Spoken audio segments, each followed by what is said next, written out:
You ever feel like something's under your skin? Not just an itch, I mean. Something moving. That's how it started for me about 3 months ago. It wasn't a rash, not hives. It felt like tiny threads tugging just beneath the surface on my forearm. Like fishing line being pulled taut, then slackening. I'd slap at it, thinking it was a bug, but there was never anything there. Just this phantom vibration. At first, it was maybe once or twice a day. Annoying, yeah, but ignorable.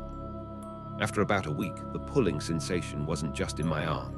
It felt like it had migrated. Now it was mostly in my shoulder, sometimes my neck. Always subtle, always brief. Enough to make me twitch to glance around thinking something landed on me.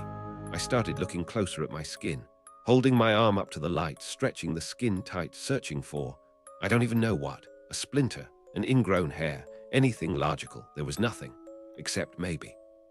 Then came the cravings, and not for anything normal like pizza or chocolate.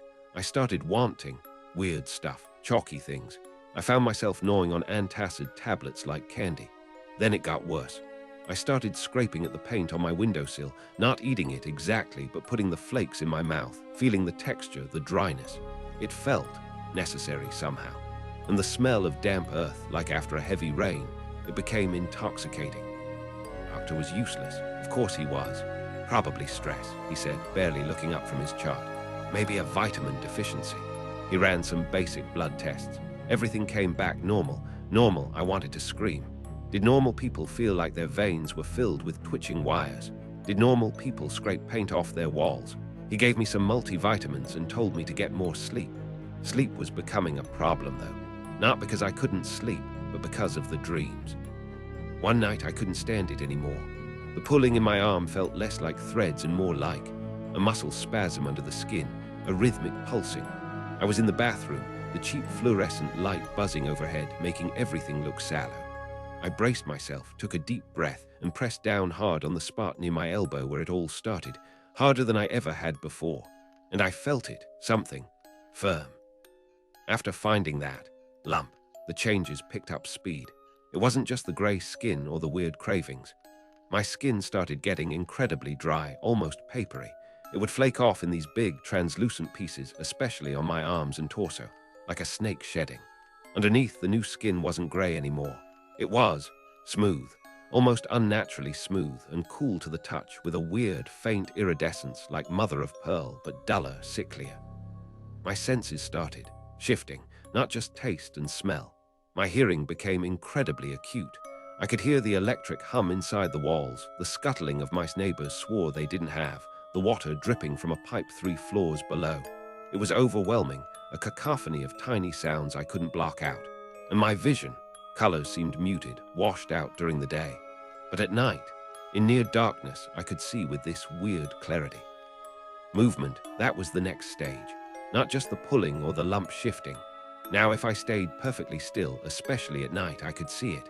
Under the smooth, pearlescent skin on my forearm, faint ripples would flow, like liquid moving just beneath the surface.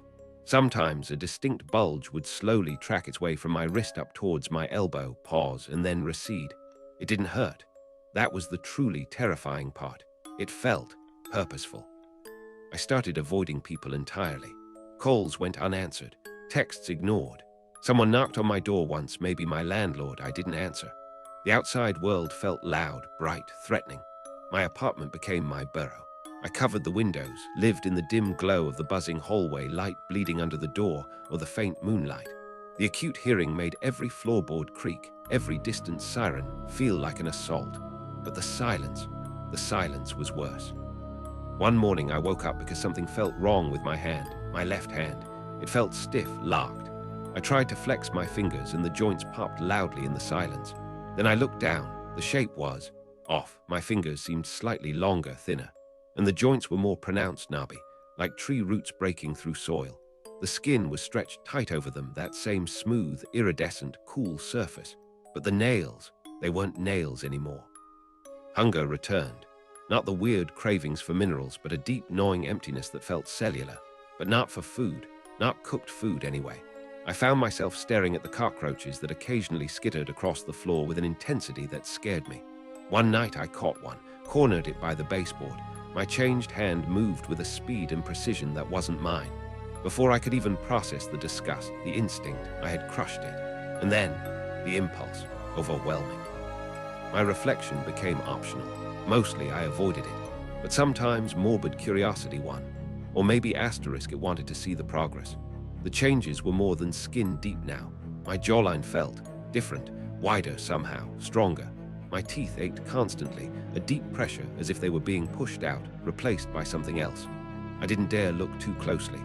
My eyes, in the dim light, sometimes reflected back with that faint, pearlescent sheen I saw on my skin. Breathing changed. It became shallower, slower. Sometimes I'd realize I hadn't taken a proper breath in minutes, yet I didn't feel starved for air. It was like my body's oxygen requirements were decreasing, or maybe it was extracting what it needed differently. Through the skin, perhaps. That smooth, cool, iridescent skin felt like it was interacting with the air in a new way. Sometimes, tiny pores would seem to open and close along my arms, almost imperceptibly. The memories are getting harder to access. My childhood, my friends' faces, my old job. They feel like scenes from a movie I watched a long time ago, flat, emotionless. The dominant sensation now is the asterisk presence asterisk, the vast, patient, ancient consciousness that has woven itself into my cells. It doesn't think in words, not like I used to. It thinks in pressures, urges, biochemical directives. Grow, adapt, consume, conserve energy, prepare for what? I don't know. It's quiet now. The pulling, the aches, the rapid changes. They've settled, stabilized. We feel complete. This body is efficient, stronger. Senses tuned perfectly to the dark, the decay. The human part, the memory named Alex, barely whispers now. It's like a phantom limb, a twitch you can ignore. The hunger is manageable. The small, skittering things provide enough. We understand now. The scrape wasn't an infection, it was a seeding, an implantation. This isn't sickness, it's succession.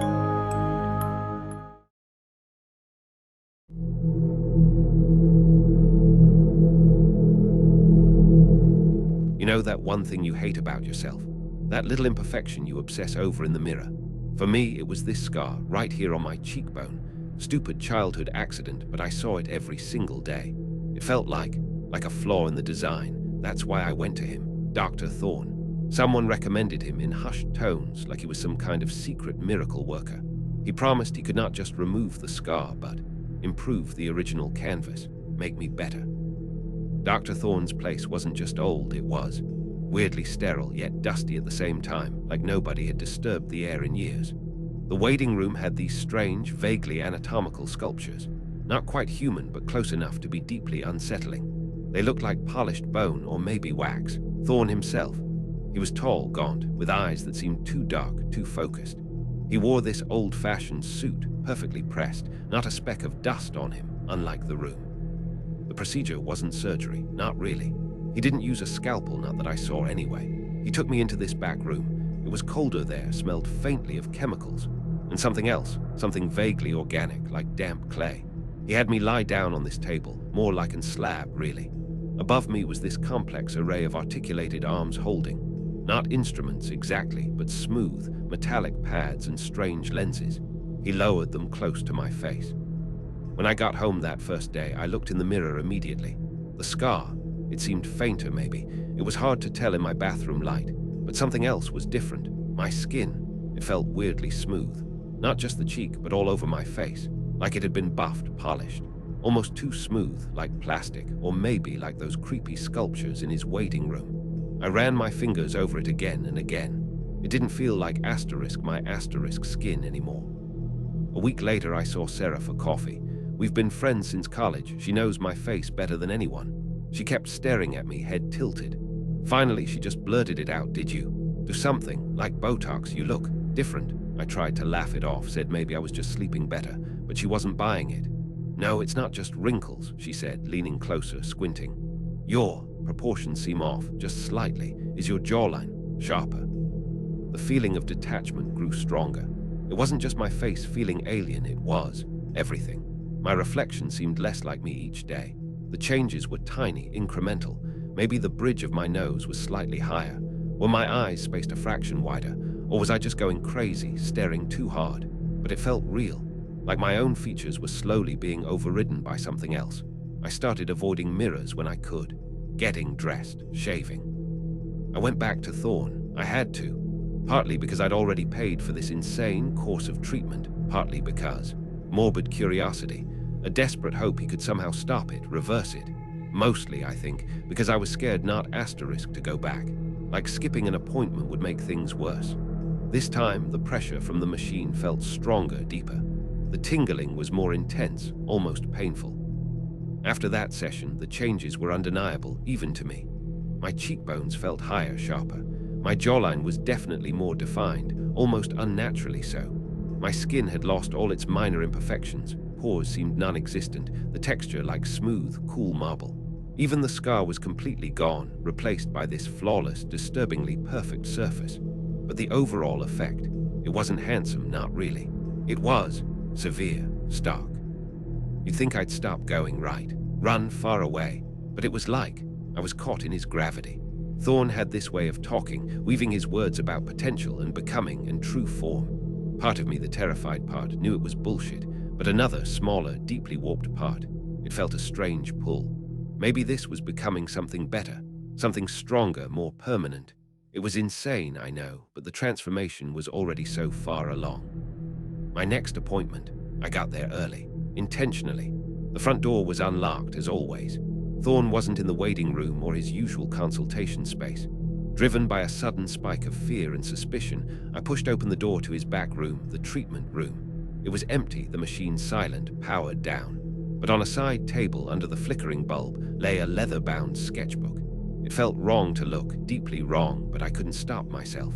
I flipped it open. I flipped frantically through the sketchbook, my heart hammering against my ribs. Each page was a horror story told in pencil lines. Subject 4, Subject 9, Subject 12. Each one starting unique, ending, harmonized, ending as asterisk him, or his ideal.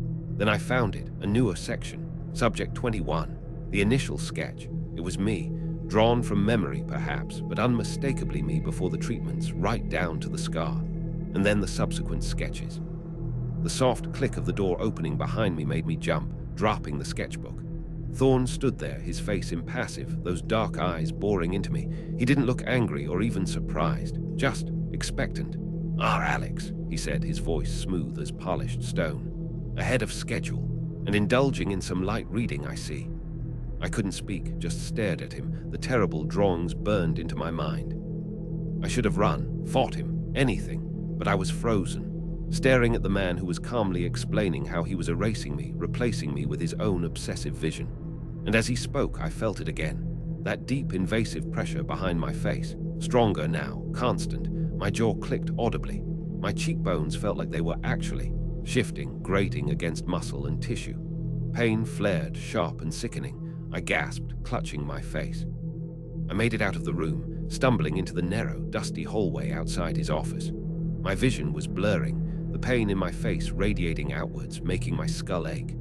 I could feel the skin pulling taut, unnaturally smooth, like a mask hardening over my skull. Breathing felt different, restricted. My reflection in the dim, warped glass of an old picture frame on the wall was horrifying. It wasn't me, not even close anymore. The eyes staring back were wide, dark, familiar. I finally made it home. Don't ask me how. Maybe Thorn let me go. Maybe he knew the work was finished or close enough. I locked the door, stumbled into the bathroom, needing to see, needing to know the final result. I flicked on the light, harsh fluorescent, not a single flickering bulb, but it didn't matter. I faced the mirror and screamed, or tried to, the face looking back. The underlying structure was Thorn's. Gaunt cheeks, sharp jaw, severe symmetry.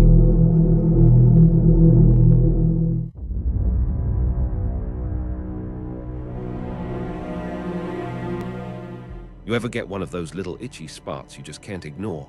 That's how it started for me. Right here on my forearm. Not really a bite, definitely not a scratch. It was weirdly perfect. Like someone had pressed a tiny, perfectly round, slightly discolored coin just beneath my skin. It didn't hurt, not really, just this persistent, annoying itch deep down, the kind you can't quite reach by scratching the surface. The cream did absolutely nothing. If anything, the itching got worse over the next couple of days. Not frantic, but this low, constant thrum under the skin, like a trapped nerve endlessly firing. And the spot itself. It didn't get red or inflamed like a normal rash would. Instead, the color deepened. It went from a faint brownish mark to a darker, almost bruised purple, but still perfectly circular. And it felt thicker. A week in, and weird didn't cover it anymore. The circle hadn't gotten much bigger, maybe just slightly, but the texture, God, the texture. It wasn't smooth anymore. It started developing these incredibly fine ridges, arranged in a concentric pattern, like a miniature vinyl record pressed into my skin. You couldn't really see it unless you looked closely, tilted it just right in the light, but I could asterisk feel it constantly. Rubbing my finger over it was unsettling. The antifungal cream was another waste of money. The patch just seemed to absorb it, no effect. If anything, the ridges became slightly more pronounced. The purple darkened to an almost blackish violet at the very center. And then I noticed something new. Tiny, thread-like veins, dark red, started radiating outwards from the edge of the circle, branching maybe a millimeter or two into the surrounding healthy skin. They looked like creeping tendrils, feelers exploring new territory. All right, denial wasn't working. Time for a doctor. I felt ridiculous going in for a weird spot, but the little tendrils freaked me out. Dr. Evans was an old family doctor, seen everything. He took one look, frowned, poked it with a gloved finger. That's unusual, he muttered. Unusual. That felt like the understatement of the century. He asked the usual questions. Any travel, new pets, allergies? No, no, and no. The steroid cream was like fertilizer. Seriously. Within 3 days, the patch seemed to almost pulse. Not visibly, not like a heartbeat, but the itching intensified into these rhythmic waves. And the tendrils, those little red veins, they spread. Fast. They were now a good centimeter long, branching out like a grim, microscopic root system under my skin. The central circle also seemed slightly raised now, like a small, hard dome. It was warm to the touch, warmer than the surrounding skin. Sleep became a luxury I couldn't afford. Every night, the itching, the asterisk pulsing asterisk sensation kept me wide awake. I'd lie there in the dark, hyper-aware of this thing on my arm, imagining those tendrils creeping further, tunneling deeper. I started scratching in my sleep, waking up to find angry red marks all around the patch where my nails had dug in, trying to get at the source of the torment. The skin around the patch became raw and inflamed from the scratching, but the patch itself. Dr. Evans called back. His voice was different, tense. Mark, the lab results were inconclusive. He said they couldn't identify any known bacterial, fungal, or viral agents. The cells they scraped were abnormal, but not cancerous in any typical way. Highly organized cellular structure, he said, unlike anything we've seen. He wanted me to see a specialist, a dermatologist at the city hospital, maybe even an infectious disease expert. He was faxing my chart over. The waiting was agony. Every day the patch changed. The dome grew slightly taller, maybe half a centimeter proud of my skin now. The surface wasn't just ridged anymore. It felt like tightly packed scales or overlapping plates. Smooth, yet segmented. And the color shifted again. The blackish violet center now seemed to have an almost oily sheen, catching the light in weird ways. I couldn't wait for the specialist. Desperation makes you do stupid things. I was sitting there, staring at it, feeling that tiny, sickening flutter again. I just snapped. I went to the kitchen, grabbed the sharpest paring knife I owned. My hand was shaking, sweat dripping down my face. I thought maybe if I just cut it out, lance it, drain it, get rid of it. I pressed the tip of the knife against the edge of the dome where it met my normal skin. I gritted my teeth, ready to slice. After the knife incident, I became obsessed with hiding it, but also studying it. I started taking photos daily, documenting the changes. The scaled dome continued to grow slowly, maybe the size of a $50 now. The branching tendrils beneath the skin were now a complex, dark network covering a significant portion of my forearm. They seemed to pulse faintly in time with my own heartbeat, siphoning off my lifeblood. The strangest development was a change in the very center of the dome. The specialist appointment was a disaster.